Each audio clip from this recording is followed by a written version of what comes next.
So I'm gonna wash in between my knuckles. Wash my hands really, really good.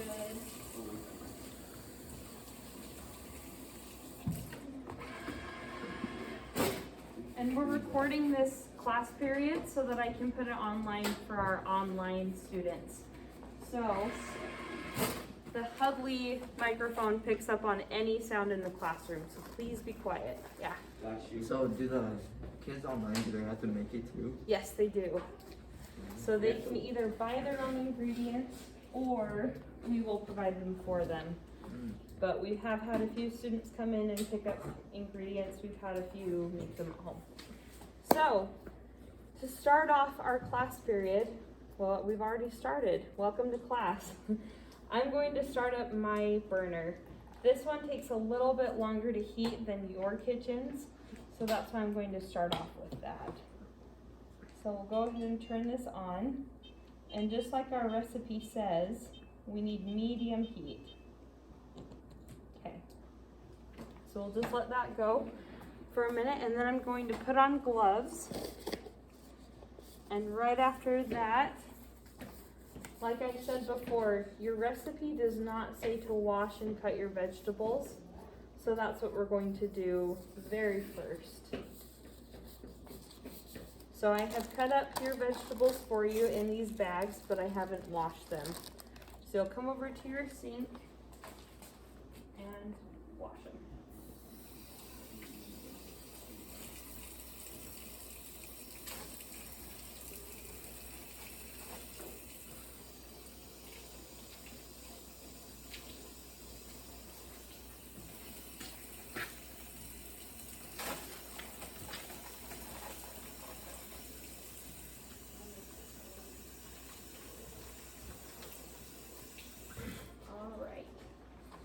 Then you'll bring your vegetables over to your cutting board. And we'll go ahead and cut them up, because the very first direction is to put our brown ground beef into our pan with onions and green peppers.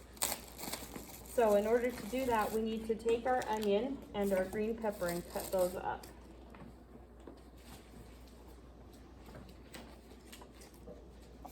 All right. So you should remember from last week how to cut up your green pepper and your onion. So I'm just going to cut my green pepper into long strips, just like this. I don't know if you can see in the mirror up above. Might have a better shot. Throw these away. Okay. And with some of your peppers, you'll want to take out that membrane. It won't add any extra spice to your the dish that you're making, but it might add some texture to it that you don't want. So I would suggest removing the membrane. And we will just cut these into long strips.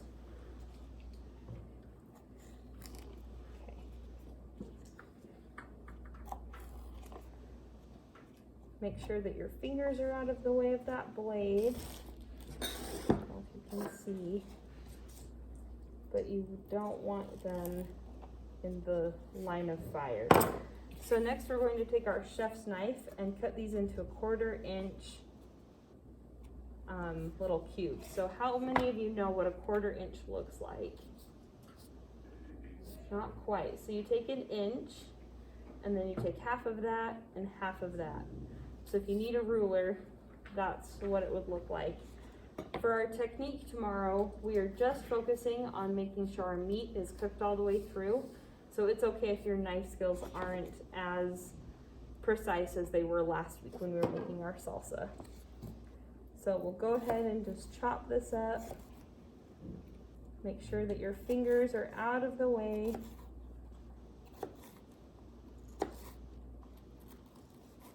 Okay, and then if you missed a few pieces, you can go back and cut those up again.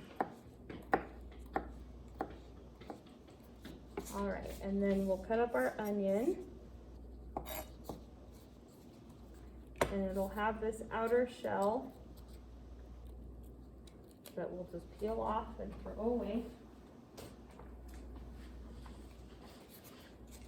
And then we are going to cut our onion into strips, just like this.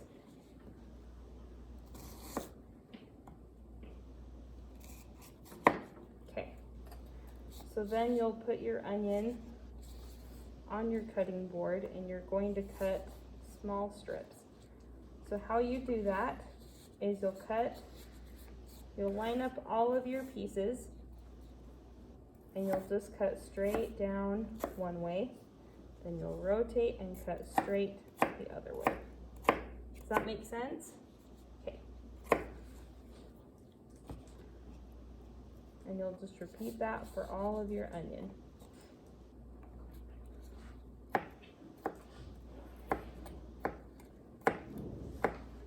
So we're just looking for small pieces here. Okay. And some of you got a lot of onion, so our recipe only calls for what looks like 1/4 of a cup. So if you want to only measure out that much tomorrow, you can. That is all right with me.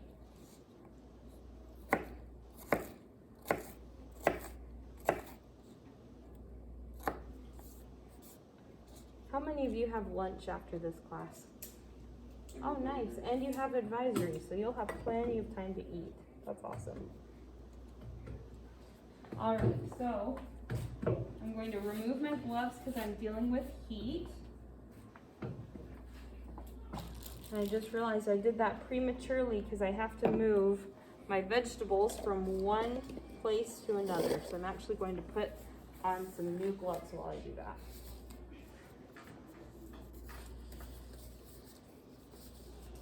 All right, so go ahead and grab your onions and your peppers and put them in your hot pan.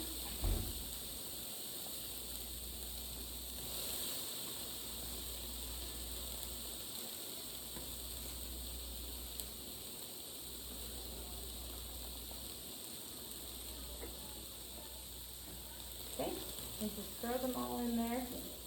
And now we remove our gloves. And we will add our hamburger, ground beef. Now for this, you are going to use a spatula to move it around. So I would suggest either a pancake turner, or you could even use, let's see, a wooden spoon. Either of these are fine. I would prefer the pancake turner. And you just break up that meat. So that it can cook all the way through. When you're cooking ground beef, you do not need to grease the pan beforehand because there's already fat in the meat that's going to melt when it comes in contact with heat. So that's what creates the grease. So you just let it do its thing. You don't grease the pan beforehand. How many of you have made ground beef before? Oh, a few of you. Good job. How many of you have made taco salad before? A few of you again. Good job. So as the meat cooks, it's going to turn brown. We are looking for that gorgeous brown color that shows us that our meat is all done. So if you even take a big piece and you cut through and there's any sign of pink, then you know it still needs to cook. So we're just gonna let this cook for a few minutes. And I'm gonna come over here and shred the cheese. You'll have multiple people in your kitchen tomorrow, so one person can do this while the other person's cutting. Another person can be cooking that beef. So we will go ahead and remove the packaging, and then we'll just grate this using our grater. You can decide if you like the larger slices versus the tinier ones. I like the bigger ones, but it doesn't make a difference as far as your grade goes or whatever. So we'll just keep grading that.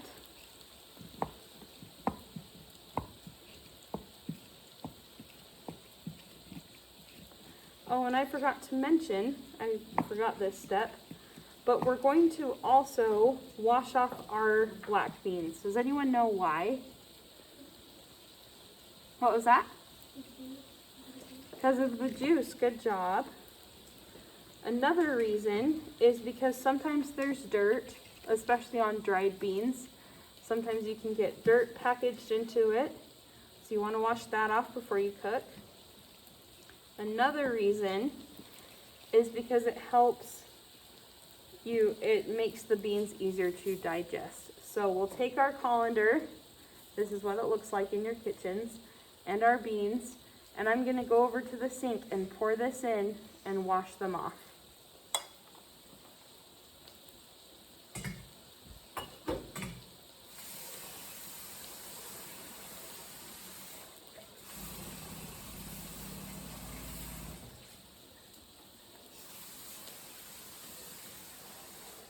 And when you wash them, they kind of foam up. It kind of almost looks like soap, but that's nothing out of the ordinary. That's normal.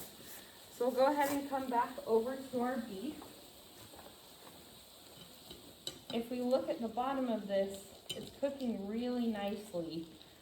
So we'll just rotate those pieces so that they have direct contact with the heat.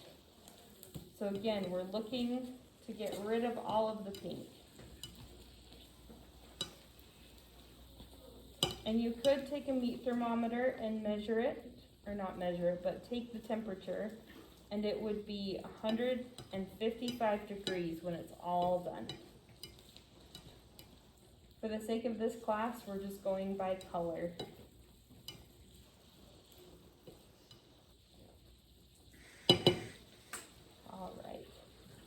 So for the online kids, we'll just show them that it is not all the way brown yet. It still has some pink. So we're going to come back to the stove top and just keep on cooking it.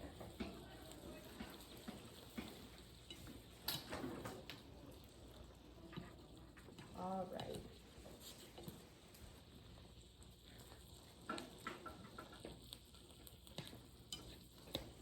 So this recipe comes from one of my friends that teaches at American Fork High School. She teaches Foods and Nutrition 1 down there, and she just loves it. So I figure this is going to be a good recipe.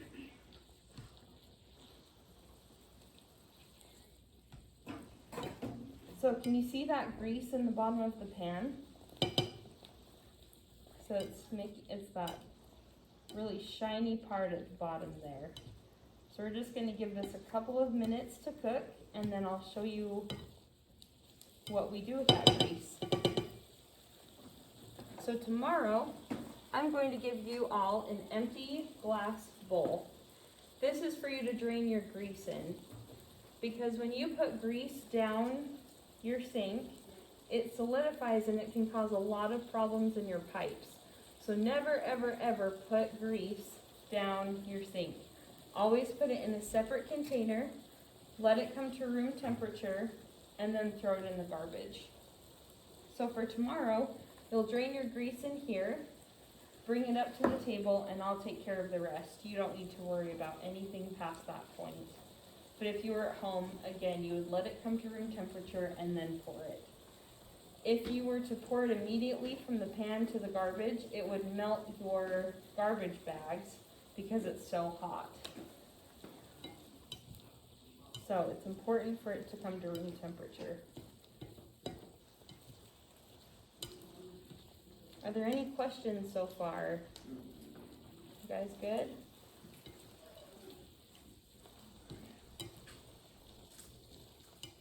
Okay. So I'm going to come over to my utensil drawer and get out just a regular cereal spoon. Nothing special about it. And what I'm gonna do is I'm going to push all of the beef up to one side of the pan. Can you see that in the mirror up ahead? That we're pushing all of it to one side. And then we're going to remove it from the heat, tilt our pan just a little bit, and you can see all of that grease draining down. Oh, sorry, I'll hold it out this way. Can you see it better? Mm-hmm. Okay. So you can see all of that grease coming down. Okay. And we're just going to take our normal spoon. Here, I'll show the kids on the online school that we have all of our beef, our onions and peppers on one side of the pan, and the grease pulling down on the other. So we're just going to take a regular cereal spoon and we're going to scoop up this grease and put it into a bowl, just like this.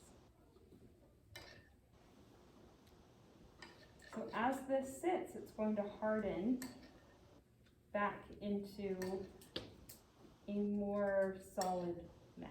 So this is why we don't put it down the drain.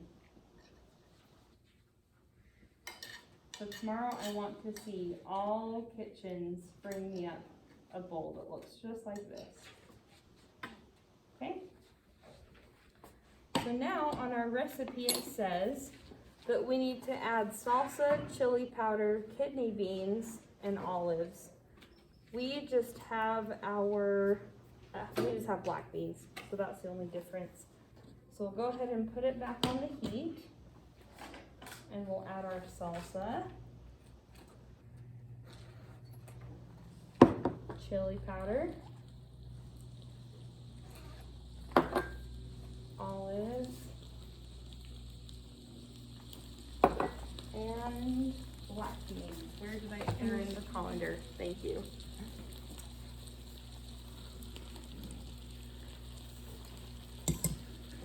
Okay, so this is what it looks like after we have drained out that grease. So we'll go ahead and mix it around with our pancake turner.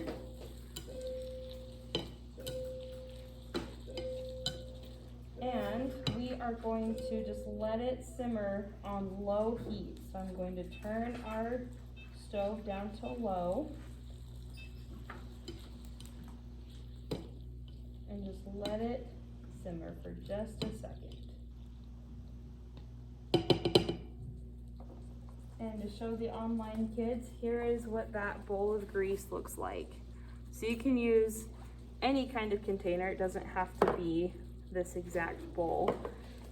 But the point is that when you take it from the pan and put it in something else, it's going to be really, really hot. So make sure it's not something that will melt easily. If you can see this is the one from last period, because I did the same demonstration last class.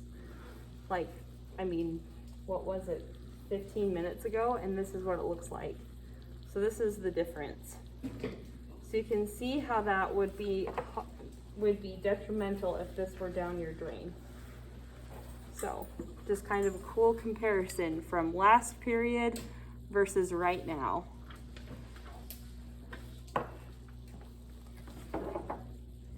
In last class, we had a question of, can you reuse that grease? And so I lived in West Virginia for a time, and they had bacon grease in their fridge all the time. They would always just take a scoop of that bacon grease and put it and fry it with their eggs. So,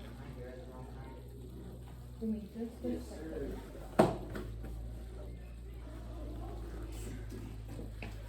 So, you can reuse it, but again, never ever ever put it down your drain.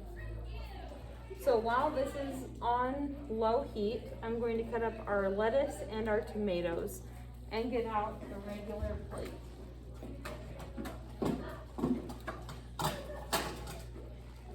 So that we can plate this when we're all done. So I'll put on my gloves.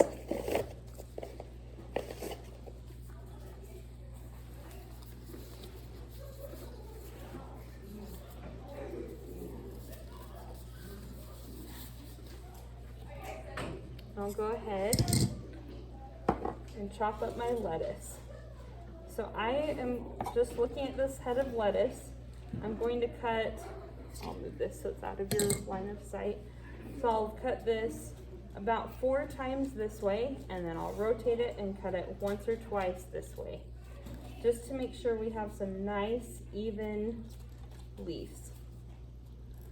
So go ahead and cut it.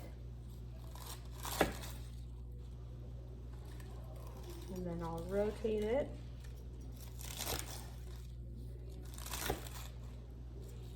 And now we have these nice little even strips that make it so it's a little more easy to eat. And then the next direction on our recipe is to assemble individual salads in any order you choose.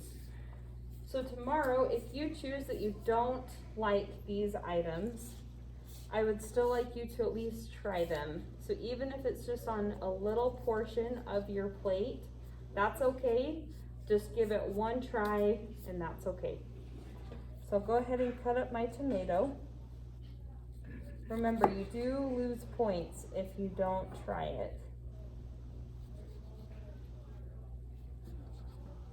So this is the way that I like to dice my tomatoes, by using the same method as last week, where you make little cuts down one side and then you rotate it and cut little slices the opposite direction, but it's never cut all the way through.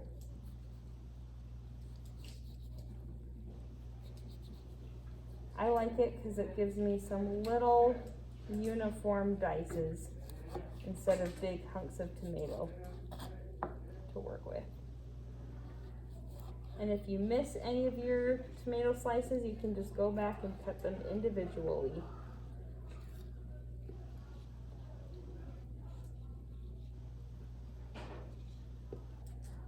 All right, so we will go ahead and plate up this yummy looking taco salad.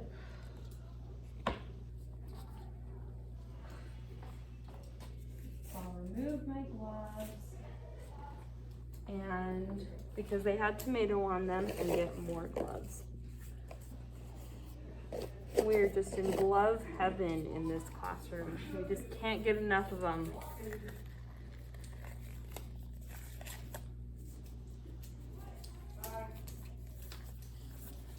All right, so I'll grab this.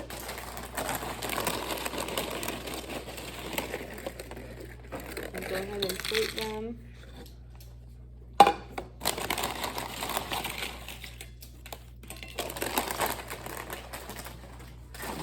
And then we'll remove gloves because we are working with heat.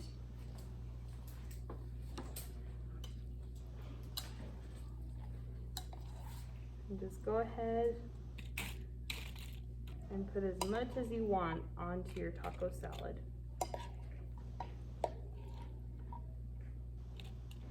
So again, I want you to at least try it. You don't have to love it, but you have to at least try it. I'm going to remove my heat, or to turn it off, and I'm going to put on another pair of gloves to dress up the rest of my taco salad. And tomorrow, like I said, you'll have multiple people in your kitchens. You can all do multiple jobs without having to change your gloves so much. So we'll go ahead and put on some cheese. Okay. Then we have lettuce. Well, that touched the counter, so I'll use this one instead. Then we have tomatoes, and I forgot to get out the sour cream, but that will be available for you if you like it. So, are there any questions? Okay, yeah. Can I have that? This is my lunch for today, but you can have it tomorrow. You guys think this looks good? Yeah. Yeah. Are you excited to have it tomorrow? Yes. All right. So now I'm going to have Jaden go ahead and pause the video, and we'll talk about your kitchens and do your planning sheets for tomorrow.